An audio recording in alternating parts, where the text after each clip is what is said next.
right. Well, speaking of playing, let's go ahead and kick off the weekend. We got round 1 ready to go. Our feature match, we have Keegan Little versus Rodney Bedell. Rodney is towards the bottom of the Season 2 leaderboard right now. I believe we said he was in 19th. So he's got some work to do to lock up a slot, but he has proven his mettle. He did win a Legacy event with us this year versus Keegan Little on Azorius Hammer versus Temur Scapeshift. So let's get things rolling. Also, just to mention, if someone that you follow that's on that list for the Season 2 leaderboard doesn't make it in this weekend, the overall leaderboard, as Drake was alluding to, will lock up several slots at the end of the season. So not making it this weekend doesn't mean the dream is over. Yeah, you definitely get another attempt.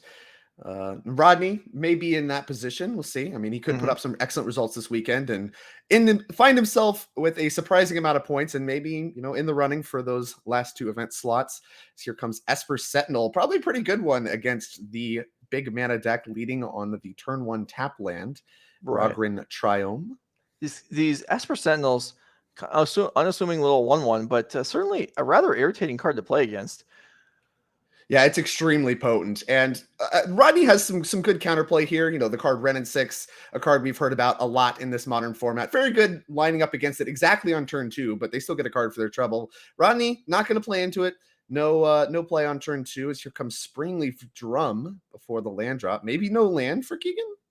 Here comes an attack for one. A bit problematic. We see the drum generates another mana as the Ornithopter is not a viable attacker at this point. I mean, you have the Marsh Flats on the board here as already kicking off the weekend. The players trying to deceive us with their positioning permanence here. It's an attacker, Joe. It's an animated Marsh Flats for sure. As here comes, looks like, Rodney, we saw him pull the bolt to the front there. Gonna go ahead and maybe try to pick off this Esper Sentinel. Oh. Yeah, so Blacksmith skill is going to save that here, and presumably Rodney's whatever fetched land here is going to pay for the Esper Sentinel tax. But yeah, this Lightning Bolt does get countered. This attempted on end step here, so in case there was something to save the Esper Sentinel, like Blacksmith skill, Rodney avoids taking the extra 2 damage. Yeah, heads up play there. Go ahead and use your mana on your opponent's turn. That also makes Keegan use his mana, which we see is very constricted right now, having no lands, and Springleaf Drum requires you to tap a creature. So Rodney, just another Misty Rainforest passing the turn. I think we saw 2 copies of Valakut in his hand. Those aren't exactly very efficient at making mana the turn they come into play, and you need a lot of mountains, usually alongside the card Scapeshift, in order to make those do damage. So not probably what Rodney wants to see as far as developing his mana. Choosing to play always untap lands first, start casting spells immediately. But I think we're going to see Rodney begin to stagnate here in the mid game as his lands are going to start entering tapped and not making great colors of mana. Now, what do you think about? So from Keegan's perspective here, with 4-color probably being the more likely opponent here, is it possible you would hold your Valakuts to try and get your opponent to assume you're playing 4-color deck? Yeah, maybe. I don't know. This is definitely weird sequencing if it's a 4-color deck. I don't even think they play copies of Lightning Bolt at all in their deck. And here comes Remand. So the gig kind of has to be up. Yeah. If we're remanding a hammer. So I think Keegan kind of needs to be tipped off here. So here comes another basic land, avoid taking some damage, as I think we're getting hit with a hammer this turn. Yeah. Keegan did assemble Sigarda's Aid plus the Colossus Hammer. Don't need any lands. We can still get the job done. Here's a hit for 11 coming across. Yeah, no problem. Smash your life total there. I mean, the whole idea of Remand, right? Because it's a cantrip and you're just delaying your opponent's turn. It's much better against 4-mana spells than 1-mana spells. Oh, yeah, for sure. I mean, that's Remand's entire joke, right? It's great when people are trying to resolve 3 and 4 mana spells. Rodney Expressive Iteration did not look good. Going to go ahead and pick it up.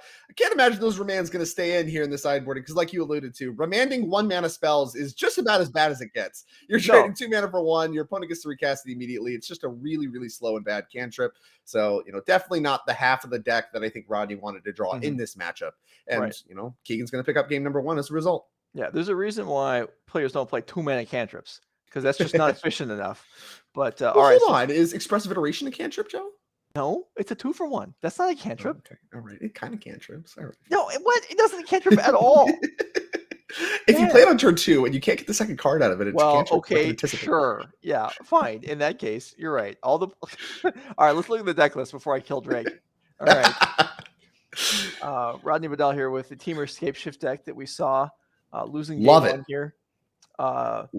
I'm curious. Whenever you see one ofs in the deck list, and in this case we have several, is this just the first person to trophy with the deck on Magic Online played one Tribe Elder, one Explorer, and then everyone else copied them? Or is this just kind of like the ideal way to build a deck? Who knows? Joe, I have a lot of confidence in Rodney to have done the math, and I'm confident that he is confident that 3 Fire and Ice, 3 Ren and 6, and then one of each of our friends here exploring Sakura-Tribe Elder are the correct numbers. Yeah. Okay, yeah. We see Scapeshift, 4 copies of Scapeshift. Reasonable Scapeshift. This is what the new texture looks like. They do have 4 copies of Dryad as well as the Ren and 6s to kind of do the fair mode plan better. Like if you have 3 Valakutes in the main deck, you kind of, if you naturally draw one, you can assemble Dryad plus Ren and 6 and get it done without specifically resolving the card Scapeshift, which is something that was much harder for older builds of Scapeshift that played less Valakutes and didn't have access to the new cards of Dryad and Ren. So a little bit of innovation going on with this deck list. And otherwise, kind of an old classic in the modern format. Right. All right. Let's go jump to the sideboard real quick. We see Force of Vigor and Ender Explosives. Those sound like winners against a deck that maybe even Bilusachu would come in as well against the. You like any copies of like Chalice if you're on the play? Try to get them with the Chalice on one. Yeah, there's a lot of options here. All right, let's go ahead and look at Keegan's Hammer deck as the players are finishing up shuffling here. So we do see the one of Gingerbrute. That's a one of I can get behind a little bit more since it's a tutor target, same as the reality chip here. But then, of course, there's one Spell Pierce. One Spell Pierce, Joe. It's the math. It's the math. 2 Steelshaper's give. Come on. This is where we're at. Yeah. I like the mixing it up here. The one Spell Pierce, a little bit of a miser. It's, if you draw it, you're not going to draw multiples. And if it finds a target, maybe your opponent starts playing around it when you only have one. I love it a lot. Yeah, sure. All right. And then Keegan's sideboard. So playing it's a big mana deck. Well, let's see. Not a ton to like, I think, right? Like normally in the main deck games, you're kind of supposed to be favored as an aggro deck versus a big mana deck just by the national tension. Maybe you want a couple copies of Mana Leak to try to catch Scapeshift or something, but that's even still very hard to catch because you can't Scapeshift till you have 7 lands anyway. So if the land comes in untapped, then you can just pay for Mana Leak. So there's not a ton to like. Maybe something like Teferi is something you're going to want to bring in, but for the most part, I would expect Keegan to make very few changes. The Spell Pierce could be attractive as well, just to try to stifle some of the early development and interaction that's going to come out of the Scapeshift deck in the sideboard games. Yeah, maybe the extra Blacksmith skills just end up being solid too. We'll see. All right, it looks like we have decks being presented, so let's go ahead do things on here. Thanks for joining us this morning at Nerd Rage Gaming. We'll be here all weekend long. Modern today, Pioneer most of the day tomorrow. And Rodney Bedell looking to overcome a rather quick loss in game 1. All he really did was pay for Esper Sentinel triggers a couple times. And then definitely saw the power of Esper Sentinel there. Yeah. Just made him pay. A 1-drop that basically worked as a Thalia for the entire game for Rodney until the very last turn is impressive stuff. All right, Keegan's going to start at least one card down here in game number 2. You have to be excited to see that if you're Rodney. It looks like Rodney kept a hand that has like expressive iteration and some interaction. Lightning Bolt, Force of Vigor, among other cards. Can get a great look at exactly how many lands he has access to, but looking to just interact, play the Scapeshift game. Let you make your land drops. Let's get to the late game, and hopefully I'll draw a Scapeshift and kill you. Yeah, Scapeshift kind of a one-card combo that's moved in and out of the metagame over the years. I know when I was playing a fair amount of Modern, maybe a year and a half ago, I was playing a lot of 4-color Bring to Light Scapeshift. That's completely vanished now. Bring to Light, a very expensive card to cast. What was that? Bring to Light? It's an expensive card to cast. What are you talking about? You just said you have to have 7 land to play Scapeshift anyway. What difference does it make if the card costs 4 or 5? Well, here's the joke, Joe. You can put cheaper cards in your deck. Yeah, here we go. A card not even in play. We're going to take a look. Look at that card. See that? 3, U, G. And you get to search your library and try to cast something else as well. Yeah, no, Joe, like your deck's just going to be diluted with a bunch of million mana spells that get Mystical Disputed. You know what doesn't get Mystical Disputed? Yeah, that's right. That's Scapeshift. I suppose that's true. Just put Dryads and Rens in your deck. Look, your deck's just already way better. But our opponent doesn't even have... Well, I guess our opponent is playing blue mana. Maybe we could be worried about Mystical Dispute, but probably not. All right. Only lands 2 Urza Sagas? I don't know how desirable that is, but you're on 5 cards. Like it's a 5, so yeah. I think that just has to be good enough here as we're on a mold of 5, though. Going to be really bad against these Force of Vigors. Oh, there's a Marsh Flats. All right. Maybe I missed that, or maybe it was off the top. I don't know, but... Okay, that's something. Quick fetch and shock here. I mean, See what the Keegan won follow-up game is. 1 with multiple cards left in hand, I believe. So, you don't necessarily need to use all 7. And if you're on 5, maybe you still cobble together a turn 3 or 4 win. That's what's interesting about the Hammer deck, right? Is it kind of gets to be an aggressive deck, but it's also kind of a combo deck. You're looking to assemble a specific combination of, very specific cards, things like an enabler for the hammers and the hammers themselves. And you have a lot of ways to get that done. But your backup plan is actually just attacking with a bunch of little creatures. So a lot of the time it plays as just a little bit of an anemic aggro deck that has a combo finish. As a very quick lightning bolt from Rodney and his white border steam vents. Go ahead and Saga, trigger there. And then maybe a Stoneforge Mystic added to the bunch. Looks like an equipment already in hand. We'll see if we're interested in another hammer here or the Kaldra Compleat. Didn't get a great look at what equipment we're looking at. All right. Yeah, Stoneforge Mystic, always a winner. Let's see. Very good at the grind plan. And here is the Kaldra Compleat. Lurrus nonsense anymore. So Kaldra Compleat unlocked. What a powerful card that one is, especially when you start getting Puresteel Paladin added to the mix. You can start moving that one around for the low price of 0. Yeah, you get a great look there. Deal. Normally costs 7. Living Weapon, as all Phyrexian equipment is. Indestructible, gets +5/+5, first strike, trample, indestructible, haste. Whenever this creature deals combat damage to a creature, exile that creature. This is a card you like, Joe. Kind of calls back to the Kaldra cycle from Mirrodin. It seems like it's a card for Joe Lissette. It's cool. And here's a non-cantrip for Rodney Bedell here with Expressive Iteration on turn 3. Yeah, no, Kaldra Compleat is cool. So how many living weapons made it into constructed Magic? Because I feel like they did pretty well on those. We had Batterskull, obviously. Kaldra Compleat. Mortarpod saw some play in its standard format, right? Mortarpod was my other one. I remember it being a win condition in Elves quite a ways back. I think Batterskull is definitely the iconic one. That was the one that was really getting it done. I don't think we saw any Lash Rides alike, although I am a big Lash Wraith fan. I love that card quite a bit. So here we have Kaldra Compleat entering play. That Germ gets haste from Kaldra Compleat. Going to go ahead and beat across for 5 damage. Force of Vigor, not too good against that one. That's a good point. Force of Vigor generally going to wipe out all the threats here in this deck. And we've got here's Dryad of the Elysian Grove. 2 lands coming down. All right. Need 5 other mountains, so it will not start triggering Valakuts until the 6th land. So this Dryad will not start triggering Valakut quite yet, but any land that Rodney plays will start the Valakut, the Molten Pinnacle explosions right away. Also accelerates the timeline for Scapeshift, so Kaldra Compleat may be too slow here if Keegan doesn't have a way to get this Dryad out of here. Potentially. On what Rodney draws. So construct made here from Keegan. That's gonna have a rough time mattering, I would think, because of I guess it's a target. I mean, if the Valakuts are shooting your creatures instead of going upstairs, that's something. But a 3/3 or a 4/4 here is pretty easy target for this Dryad Valakut combo to deal with. For sure. And like we said, I'm pretty confident Rodney still has a Force of Vigor in hand. That does a good job of really managing the size of a construct without actually destroying it as well. Dryad of the Elysian Grove representing a 2/4. Quite impressive as well. Here is a Colossus Hammer put into play. No way to move that onto a creature quite yet. I believe the equip cost is like, 8, 10? It's huge. It is 8, yeah. That's staying put right where it is. But you never know. Preparation for the future. Yeah. I mean, you don't want to draw it right now. So if you don't have anything else to grab, you can throw it into play like that. All right. So Keegan's leftovers actually look pretty impressive. We're looking at Esper Sentinel, Puresteel Paladin among the mix. I think there's another land drop to be made as well.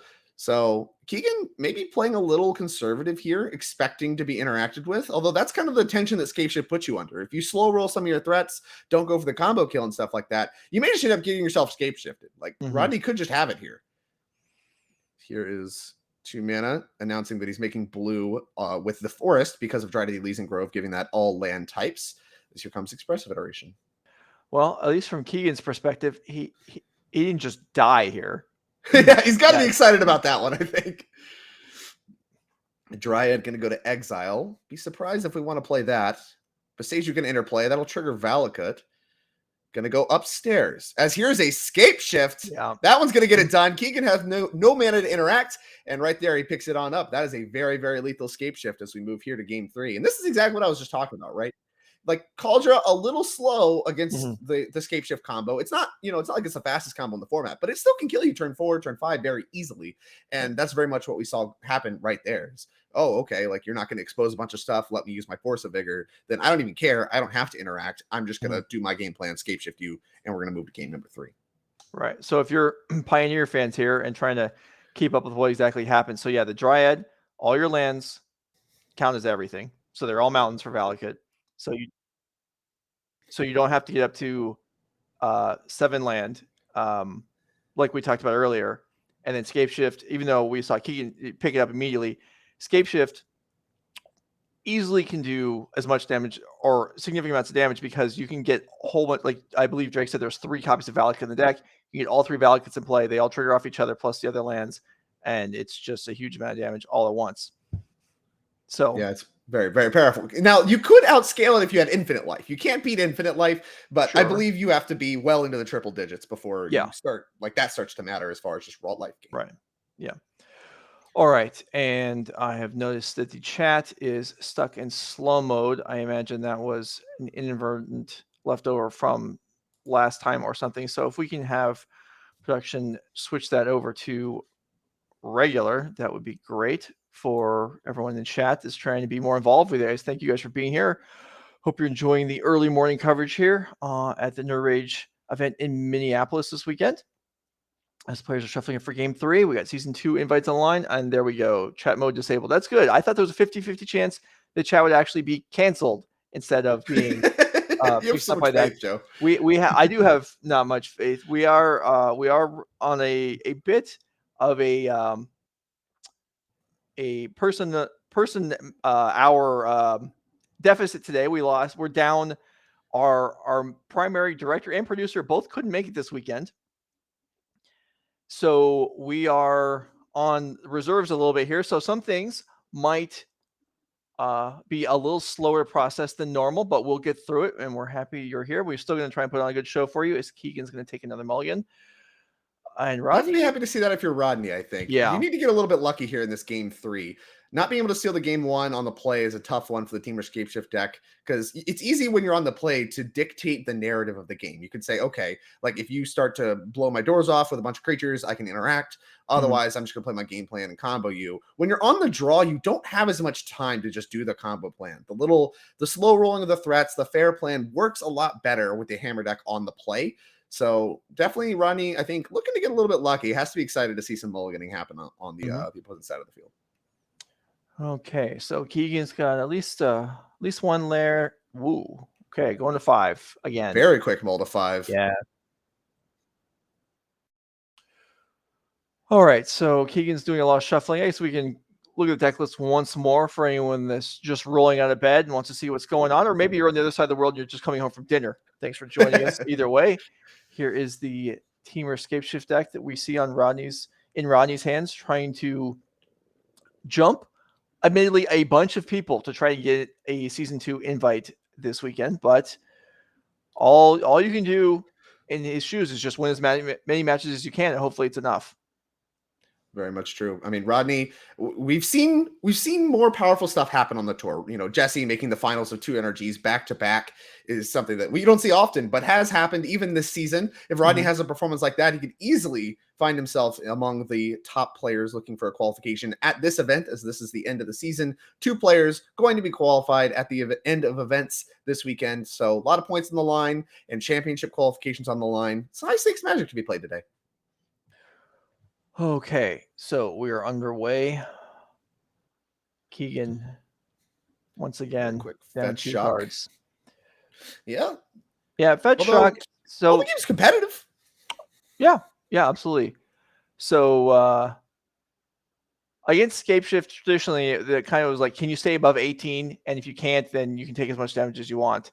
And with the fetch shock, Keegan's already under the 7 land Scapeshift life total increment, so can just ignore it, fetch as much as he would like. And you're like you were saying, gaining a large amount of life can actually be significant. So maybe a Shadowspear on a construct or something with a couple hammers. Yeah, and a couple hammers. That's when it starts mattering. You Yeah. need to be basically attacking for lethal with a Shadowspear before the life total is going to start to matter. And like you said, the declaration with the fetch shock there, traditionally Scapeshift, you need 7 lands. Then the Valakut, all the mountains in at the same time, does exactly 18. With the advent of having 4 copies of Dryad Elysian Grove in the deck, I think you can just basically abandon that plan altogether because it just straight up does not matter if they have a Dryad on turn 3. Mm-hmm. All right, so I think we're both supposed to be on 2 here on that Urza Saga. I think Keegan, well, here is that Dryad we were talking about. Going to allow Rodney to play an extra land. Yeah, it looks like they're discussing that this should be on 2. Rodney says, yeah, sure, that's fine. As here comes 2 land drops. Now, holding the fetch land here, going to matter with a Dryad in play. As soon as Rodney plays that 6th land, he's holding a Valakut in his hand. As soon as he plays that 6th land, which we see he does have access to in his hand, he can fire off a lightning bolt at something. And then that fetch land represents the ability to lightning bolt something again right afterwards because all the lands are mountains. Each land checks for 5 other mountains on entering the battlefield. Dryad says all your lands are mountains, so you're good to go, fam. So as soon as you start hitting 6 lands, the bolts start rolling in from Valakut. All right. Yeah, this is I mean, this is not what you want to see if you're Keegan. I mean, Rodney's deck is developing just fine. Oh, for sure. And we're seeing this Dryad look just so powerful too, presenting both a blocker and, you know, the threat of fair mode lightning bolting all the creatures right away. Looks like Keegan has, I think, a Sigarda's 8 in hand. Here comes a hammer. Awkward not to have that one in play if a hammer comes through here. Could see Pithing Needle come in right now, named Misty Rainforest. We do not. That's true. That would have been interesting. Yeah, okay, so hammer is the choice. Did you say the Sigarda's 8 in hand? I think so. Okay. It looks like, I mean, I saw a white card, could have been Puresteel Paladin, which would be better, but we still don't even have Metalcraft. So a lot of problems here for getting the combo kill to happen here. I think it is a Puresteel. All right, well, there's probably a mana floating here. There's a land. That'll turn on Metalcraft if Keegan wants it. Puresteel Paladin. But still not enough to get it done this turn with Rodney at a healthy 17. Fire up Inkmoth for Metalcraft. We have Giver to protect anything, so any kind of damage can be stopped here. Now I want to get a good look at Giver of Runes real quick. Remember, Valakut is a card that is colorless. So all sources of damage from Valakut are colorless. And if I understand correctly, Giver of Runes can actually, unlike Mother of Runes, give you protection from colorless. Right. Yeah, there you go, from colorless or the color of your choice. So unlike Mother of Runes, the card it is based off of, Giver of Runes can actually save a thing from the Valakut triggers should Keegan use it on upkeep. Because you can't wait until the first trigger goes on the stack, I don't think. Because then you can just respond with the fetch land. So a little bit of help here. Yeah. Here comes an attack for 1, 2, 3, 13. I mean, that's a reasonable amount. Tap your Giver of Runes with, or you guys could just be killing it. But either way, I would like the tap a lot more. I think that'd be a lot cooler. Either way, Fire Ice looks like he was targeting Giver of Runes. Keegan, considering his options. Yeah. So yeah, tapping down the construct would have been countered by the Giver here. So instead, just you're right. It is tapping off of the Giver here. This is the last turn to get it done. Rodney knows that. Let's draw a card. No sense killing it. I'm not trying to play forever. As here is a Scapeshift in hand. And looks like, there you go. Here's 2 lands, here's Scapeshift. That kills you. And Rodney gonna pick up game number 3 here in what I think might be a tough matchup normally. Some brutal mulligans for Keegan and some great sequencing. We got to really see how much Dryad Elysian Grove has catapulted this deck into being able to like kill deterministically a lot faster. We talked about the 18 life thing sometimes mattering, not even close. Yeah, no. And then the fair mode, it just worked there too. So if Rodney needed another turn, it possibly could have gotten one too, but he just had it all rolled up. Easy clap as a very seemingly easy victory for Rodney here in match number 1. Yeah. Dryad Elysian Grove is a card that's kind of so it's mildly it's unassuming. Like it's like, oh, you get to play an extra land. Okay, you can like cast your gold cards, smoothly, no problem. The card's a powerhouse. I mean, it's so strong. So we're gonna go ahead and speak with Rodney Bedell real quick before we roll the backup match. So while he's making his way over, if we can put Dryad Elysian Grove up on the screen, like this is almost even. I know it's a Scapeshift deck. Scapeshift, sure, it's the most important card in the deck, but Dryad, it's in the running. You know, this card is so good. I was so impressed when I started playing with it. Yeah, I agree. And when it was spoiled, I mean, I'm a Scapeshift player at heart. I saw this, I was like, hey, this looks like this might play in Scapeshift quite a bit, because you already played Prismatic Omen some amount of the time, played 1 or 2 copies.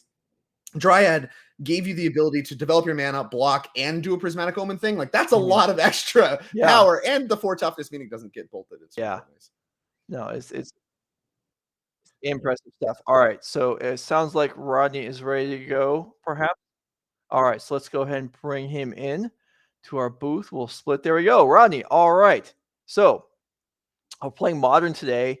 Got some work to do on the leaderboard, but possibly maybe you can make it up there. So how do you feel about this Temur Scapeshift deck? Looked pretty good in round 1. Yeah, I mean, all the cards kind of do the same thing. They either put lands into play or they interact to buy me a turn to put a land into play. Blue, red, green Scapeshift was actually my very first deck in Modern like 8 years ago. So it's like, even though that I've never played a match with this deck before, it's all coming back. It's fine.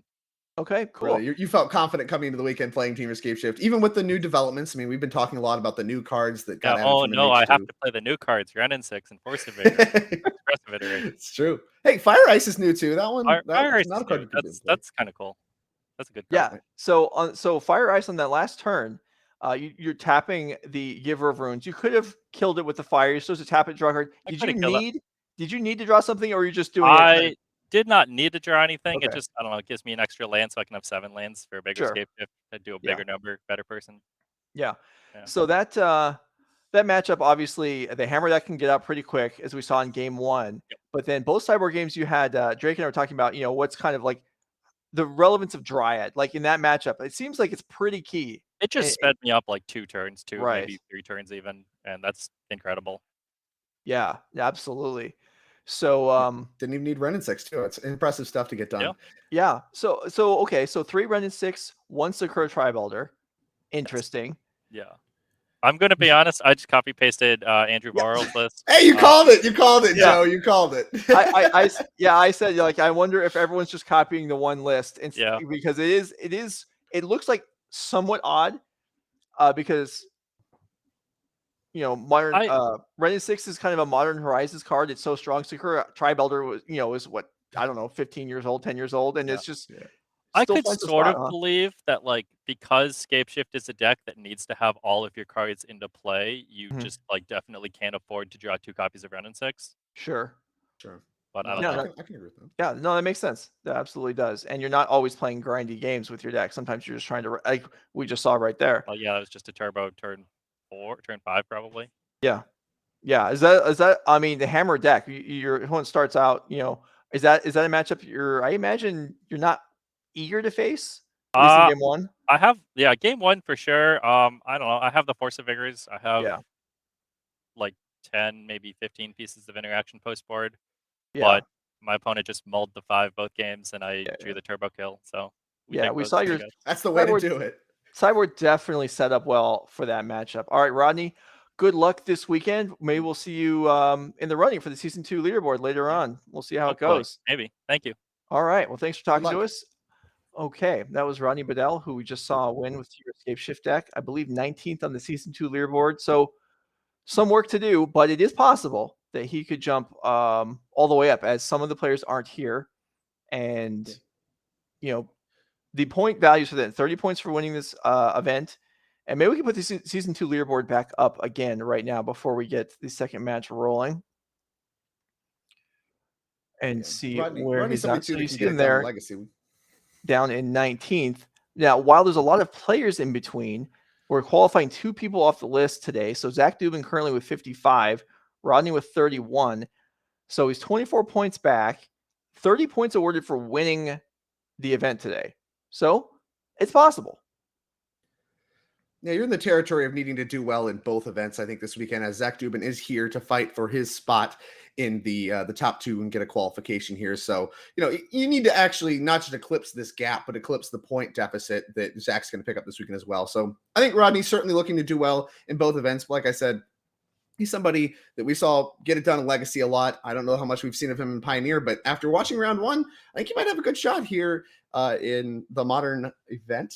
So we could see him easily make it happen, get it done. Okay, well, let's see what else we've got. So we got our second match for the first round ready to go. So I believe we're watching this on replay from the other table. And here we go. Chris Zimmerman playing Merfolk versus William. All right, let me see if my looks like Churko. We have to work on our phonetic spelling here. But okay, William Churko with 4-color rhinos versus Merfolk. Okay, so Merfolk, a deck that's probably benefited from Dominaria United. Yeah, I mean, definitely they got a whole new lord out of the deal here. Not just a lord, but kind of turns all of your Merfolk into curse catchers. See if we can get a copy of I never get this right. Voldalian Hex Catcher. Get that one on screen. That is the new card from Dominaria United. It costs 1 and a U, has flash, gives your Merfolk +1/+1, and sacrifices a Merfolk counter target non-creature spell unless control pays 1. So, kind of a callback to a lot of classics, both Lord of Atlantis effects and Curse Catcher effects, and already has flash. Don't even need the 8th of Vial to make it happen. And against a deck like Rhinos that's trying to pay 3 mana to put 2 4/4s in play, it seems like it'd be very good in this matchup. You can sacrifice a Merfolk and counter a Rhinos if it happens on turn 3. And even if you have that card just in play, you can sacrifice 2 Merfolk if they wait a turn. So like waiting a turn doesn't even guarantee that you're going to be able to get it done. It really only functions as a removal spell for 2 things instead of being the powerful win condition that we know the Rhinos deck to have. So no play on 1 or 2 for Chris Zimmerman would suggest a flush hand of 2 drops, as Merfolk is known to have. Yeah, absolutely. I wonder if when that Land Compleat tapped, oh wow, just pick up your, and there is Voldalian Hex Catcher. Voldalian? Right. I'm going Voldalian as we have a reader here. Yeah, no, Voldalian has no problem. I don't criticize anybody for reading new cards, so let's see if we can bring that up. But Voldalian Hex Catcher, yeah, I got caught by this in limited. It flashed in the counter spell, which I was so irritated by. Like, I don't know if Lord of Atlantis, the classic. Okay. That's awesome. Limited Merfolk. I heard it's actually not that good. So here comes a beatdown for 2. Island Walk. Can't even block. Gonna go ahead and pitch the Yorion to Solitude. I wonder what our target here is going to be. It got to be that one. Get that one out of here. Gain 2 life. To 22 goes Chris Zimmerman. All right. Anything to slow things down here for William Sayurko. Okay. So here's land number 4. Now this Crashing Footfalls coming off next turn on just manual mode, as here comes a potential second copy off of Shardless Agent. Yeah, William doesn't want to wait another turn for the Rhinos. He's going to go right now. We see flipping through cards here. We'll get to the deck list between games, but we see other new cards, Leyline Binding in William's deck. And I think we're going to see a lot of Leyline Binding this weekend. Oh, for sure. A very potent removal spell. Basically, kind of a white Terminate, right? In your decks that play 4 to 5 colors, you get to develop your mana with a Triome, and then on turn 2, you basically have an Oblivion Ring for 2 mana at instant speed. Well, hold on. Okay. Is it a Terminate or an Oblivion Ring? You just compared it to 2 other cards in 5 seconds. No, it can be both. It's a Terminate costed Oblivion Ring. Okay. I'm just clarifying. All right. All right. No, I appreciate it. Keep me honest, Joe. Right. But it's a card that we've seen kind of remove some of the stock in the Murktide Regent decks, right? Because it sucks having your Murktide Regent hit by an Oblivion Ring, right? It's like, okay, well, you're an Izzet deck. You don't have any removal spells for an enchantment. And so you spent all this time developing your board state, developing your graveyard, eat it all to put this huge thing into play, and then it gets answered by Leyline Binding. So I think we've seen some developments out of the Murktide deck to try to kind of counter Leyline Binding. Like you said, it's very popular in this format and going to be good against the Merfolk deck as well. As here comes 2 more copies of Rhino. Going to flash in a Merfolk Trickster. Sure. It's going to read there. Going to go ahead and tap down a Rhino. Stymie some of the damage. That's something, I guess. I mean, Chris's creatures are ahead on life. Chris's creatures are going to be unblockable because William is playing blue or playing islands. So attack with a Shardless Agent. Okay. I like it. Declaring, I have a removal spell. Yes, indeed. All right. So yeah, the Trickster is a 3/3 at the moment because of the Lord of Atlantis. The There's no original real good Merfolk blocks. Lord. If you fire Mutavault, you block. That doesn't save you either. Like you just No. answer the Lord of Atlantis, and everything's bad. So unless there's a Voldalian Hexcatcher number 2, I think you can't block this Shardless Agent. We'll see what Chris has access to. So here's an Omnath on second main phase. That one's going to be real good at switching the life total race. As we know, that card is very good at gaining life as soon as you are allowed to untap with it. So we're going to need a huge turn from Chris. And I think now Chris kind of has to have Solitude on his radar. Yeah, it's possible. Okay, there's a Hexcatcher. So how much power is now? The Lord of Atlantis doesn't have Island Walk itself, right? Or does it? Correct. It does not. And now, but now it does. Each of these gives the Island Walk to the other. Is this enough? Let's. This has to be enough. 4, 8. It's only a 1. The Hexcatcher is only a 1/1. 3 there, so 11. It looks like, it's going to be enough with the Mutavault. However, 5, right? If William has a second copy of Solitude, things get real nasty. Well, Chris isn't going to survive another huge Rhino assault, so he's just going to bash in here and cross his fingers. Here comes an attack for a lot. Yes, indeed. And here comes Solitude.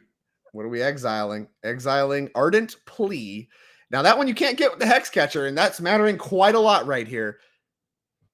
Mm-hmm. All right, getting a quick check. Spoil the fun for Chris Zimmerman. Yeah, I think you have to hit the untapped Maress of the Pearl Trident. That way you can block the Lord of Atlantis. Does you still die there? Maybe not. All right. Is this good enough? Let's count this through here. So how many lords do we have in play? 3, correct? 3. So Mutavault to 5. Yeah. And so Mutavault's getting for 4, regardless of what I think you're right. If you can block the Lord of Atlantis, then you're good. Are you still dead? You get 3 plus 4 is 7 plus 4 is 11. Yeah, you live, and if you have a land, you start getting life back. Like you can. Well, you don't even do some greedy blocking. You don't need to gain life back. Chris is absolutely dead to the 4 rhinos. That's true. So, and the Omnath and everything else. Yeah, there's no. So all William has to do is survive the attack. Can he figure out a way to do it? Doing a little bit of math, rereading all the Merfolk, all these new cards you don't see as much play in Modern anymore. Mm-hmm. Don't blame you. Merfolk very known for being tricky. One of the Merfolk even named after being a trickster. So, gonna make sure you know what all the cards do before we select a target with the Solitude. But the Solitude, a very important one to have. And I think that speaks to the texture of this matchup too. We did see Chris have 2 copies of the Hexcatcher. Would have liked to, I think, counter some Solitudes, but couldn't. However, I think Chris being able to line up a kill on this turn and making William have a second copy of Solitude really speaks to, I think, the power of Merfolk. With just getting another Lord, and in this matchup specifically where there's islands, so they're unblockable, so the Rhinos lose a lot of stock. So I don't know. Interesting matchup here as we're taking a good look with this Solitude. Looks like we are Solituding a Hexcatcher. All right, so that's out of there. So then we've got, what do we have left over here? We've got gain 4 life. That could sacrifice. Is it 11? It was 11. Can't block the rest of it. Yeah, it looks like 11 was the total. We're down to 3. Got 4 rhinos, 1 blocker. Chris at 19 now thanks to the Solitude. That land going to trigger Omnath. Gain 4 life. Go to 7. 2 mana. Brazen Borrow. That should do it. Having no blocker for this turn, I think, means that Chris is very deterministically dead, and we're going to move to game number 2. A lot of interaction in that game that we saw there. Even from the Merfolk side. Yeah. I mean, it took 2 Solitudes there for the Rhino deck to escape there, despite having a reasonable draw. Yeah, for sure. Right. And we had 2 copies of Rhinos interplay. They didn't do a good job blocking like they normally do against aggressive decks. And Chris was able to line up a potential kill. Second copy Solitude was able to get it done for William, and we moved to game number 2. But like we said, a lot of interaction going on there, and managing Hexcatcher certainly matters. All right, let's go ahead and look at our deck list here for these 2 players. William Sayurko's Yorion Rhinos deck, as we saw taking down game 1. Yeah, I mean, how thrilled are you when your opponent is playing Yorion and has 2 Solitudes? Come on. Never didn't have it, Joe. 4 They just Furies, had it though. every I single mean, time. there's a lot of, yeah. Fury's there's a brutal one. Yeah, you're right. Yeah, free interaction here. And because of being able to play Yorion, able to fit in extra Cascade spells, Ardent Complete, joining Violent Outburst and Shardless Agent to tie the deck together. Like you said, Leyline Binding picking up a lot of stock as far as Yes. being able to answer problematic permanents and maybe making Yorion more attractive in the Rhinos deck that we've seen kind of eschew playing 80 cards in the past. Mm-hmm. Okay, so let's move through this pretty quick here. We got a sideboard. We got, well, not too much anti-merfolk stuff here. I love this, Joe. 4-card sideboard. Talk Yeah. to me. 4 Mystical Dispute. Yeah. Bring them in. We're done. Shuffle up. Mystical Dispute for just like, yeah, I mean, that's tremendous. You don't need much else besides that. All right, let's go take a look at Chris Zimmerman's Merfolk deck. Lots of lords. You talked about printing new. I feel like every time Merfolk rises to prominence, it's because another lord got printed. I think there's like 9 now. You don't even. There's so many. Yeah, Yeah. like there's ones we don't even play anymore. Like Right. the Rijere and all that kind of stuff. You don't even need them all anymore. You just play all the best ones. You got this Svellion thing. You got this Tideshaper for extra spreading seas effects. Like they just get more and more new cards with each passing set, it feels like. Mm-hmm. Yeah, so you can see there what all is available for Chris Zimmerman in the sideboard. So we do have Chalice of the Voids, and that's a pretty great answer for the Cascade deck. Although Leyline Binding can pick it off as well, it picks off anything else. That's a nice interaction there. For sure. I think we like Kira's too. There's a lot of spot-based removal in this Sure. matchup. I think we want the Kira's. Go ahead and take care of those Solitudes, take care of those Furies, make that a lot less of a blowout. Very good against Fury. And yeah, so probably Chalice's, Kira's, and that's about it. I don't think you want too much else. And certainly some of the effects that make your opponent's lands, islands lose some stock here. The dismembers necessarily aren't as appealing. So can trim on some of the interaction that Chris has going on, bring in some much better interaction and some additional threats to help protect your merfolk, protect your fishes. All right, let's see what happens here. Chris Zimmerman versus William Sayerko. We haven't seen a cyborg game yet where players actually kept their hands. Got to mulligan to the sideboard cards, Joe. How else are you going to cast the sideboard cards? Yeah. Just good play. Thinking pretty hard here on what to bottom. Yorion off to the side here. And let's kick things off. Here comes Island. Do have a turn 1 play. Looks like Aether Vial going to be deployed. I completely disagree with your statement. That does not look like an Aether Vial. It might be an Aether Vial, but that does not look like an Aether Vial. I miss being in the booth with you, Joe. You just a new art. You're just over it. Over it. What are all these new arts? Look at this newfangled Aether Vials. What is this? I want my Mirrodin copies or this art too. The Modern Masters art. You like this one, Joe? Do you like this artwork? Yeah, that's okay. All right. Well, at the beginning of your upkeep, you get to put a charge counter on Aether Vial, and you can tap it to put a creature from mana value equal to the number of charge counters on Aether Vial from your hand onto the battlefield. An old classic that I think you and I have played with and against a lot more than today's people, Joe. Aether Vial seems to have lost a lot of its stock in basically every format. Right. We don't see it much anymore. It is going to be real nice here, though, playing around. As we talked about those mystical disputes that would have certainly come in. Aether Vial is going to dodge those completely. Roll these up one at a time. I love it. Announce your triggers, resolve them in order. I love this play from Chris. Be very clear and communicative. That way people can respond at spots if they want. And also, maybe you screw it up. As here comes Svellion. That one does not get hit by Fury. That one, I believe, is indestructible once you have 2 or more merfolk. So provided there are actual merfolk to come out of these Aether Vials, very, very risky to potentially attempt to kill this with a Fury. But Fury, going to have trouble fighting targets with Aether Vials just untapped every single turn. So risky to jam it out there, though, when you can just wait a turn. When Chris can wait a turn and get it in for free, it is vulnerable here to mystical dispute. I wonder, are we responding to the cast here, or are we on end step? Because like if there's a mystical dispute here, that would be brutal. Yeah, but you wouldn't need to respond with a fetch line to a mystical dispute. I guess even if there's a well, we'll see what happens here. If there's a dispute that gets caught by a Vodale and a Hexcatcher, that would be cool.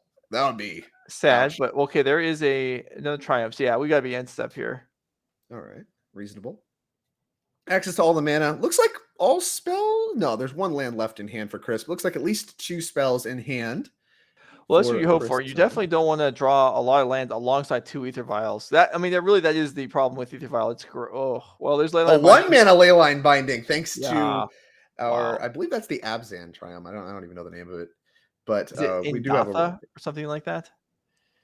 But yeah, Indatha. That sounds right. Yeah, you're much better at the Triumph names than me. even well, I gotta do better at some things. I certainly don't recognize the cards, but yeah, Hexproof does not help you.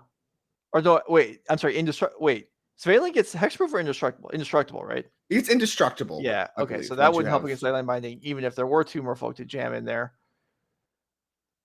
But yeah, Very true. that really, I mean, right, we're seeing the power of Leyline Binding here. For 1 mana during the end step for William, doesn't even hiccup his development, and then here is Charlotte's Agent, and this was a really This good turn. could be very problematic. Yeah. Now, if Chris has a copy of the Hexcatcher, we'll actually be able to pick off the Rhinos, which does stymie the clock from William quite a bit. Not necessarily wanting to be sacrificing your lords willy-nilly, so rather sacrifice a lesser value Merfolk to the Hexcatcher than the Hexcatcher itself, but in a pinch can get it done. Mm-hmm. All right, Chris will take a look at the Cascade pile before it goes. Okay, here is a Vial Activation, and That looks like a Silvergill Adept, I think. I think that's one of the new arts of Silvergill Adept. And it sure is. I'm going on strike. New art. New arts for New Ether arts for Vial. everything, Joe. Ah, Do your research. Come on, you don't know your Merfolk? Come on. Here comes 2 copies of the Rhino token with Trample.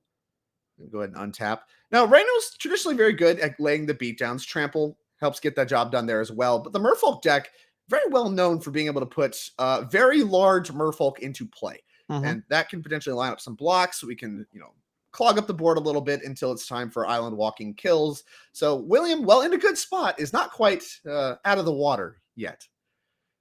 So here comes another Silvergill Adept. Don't have to reveal a Merfolk when they come off Aether Vial. Draw another card. All right, Looks like so Master of the Pearl Trident among the other cards in hand. well, that's a start. A bunch of lords could allow Chris to maybe put together reasonable blocks here, or just, put through a big attack like we almost saw him get away with last game. For sure. As here comes Omnath, the pickup from the draw step. See if there's a land. There sure is. Here's Scalding Tarn for William.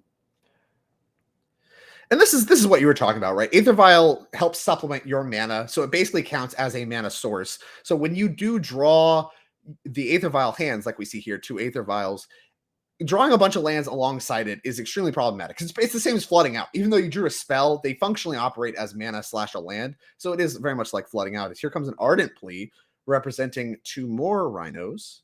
Mm-hmm. All right, so this is going to be on, similar to game 1. Can Chris set up a lethal island walk attack here? Because there's just too much on the board for the Merfolk deck to be able to effectively block through over the next few turns. I don't think that's possible. And But we're going to file in response. Here comes Master of the Pearl Trident. okay, that's a start. All right. And that is resolved. Ardent Plea is an enchantment that stays in play. I believe it gives Exalted. I believe the text on that card is Exalted Cascade. End rules text. Land drop number 5 made for Chris. Definitely not what he wants to see. I think there's No. another one in hand. All But right, do we maybe have a Lord? I mean, it's possible. A Lord Right. here would be Powerful. Yeah, a Lord here would do it. Another Island Walk Lord here would be enough, right? Because the Mutavault again would be a 4/4 to go alongside the Adepts. Yeah, we need to and assemble 16. It'd be 3, Master. 4, 4, 4, 12 plus Oh, that- 6. Oh, no, but but plus 9. So I think you'd be 1 short, actually. Yeah, you right? one short, yeah. Yeah, wow. Oh my gosh, this Merfolk deck can represent a lot of power at once. Even with this flooded out draw and that fetch, dang.